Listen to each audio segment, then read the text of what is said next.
Today I'm going to be reviewing Albatross sleep mask. This is what it looks like on the front side, and then on the back you'll notice there is an adjustable strap, and you can see it's kind of 3D. This is for women. Their eyelashes won't get removed or bent or anything like that. It also creates a perfect blackout, and that's why I wanted to go over this. So I bought these because I've had eye masks before that are not good at blacking out the light. This absolutely works perfectly. Now it's super light, it's not very substantial. You might even think it's cheap, but what I can tell you is it's very comfortable, and it does come with this pouch and some earplugs. I'm gonna move those off to the side. So if you are looking for something, a perfect blackout, this is a perfect choice. Just to let you know, this is an Amazon choice overall pick.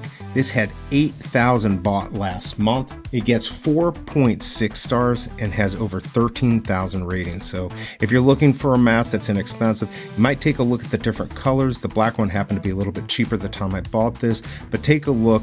This is a really good mask. I was looking for something inexpensive, and this fits the bill. I hope this review helps, and I'll see you next time.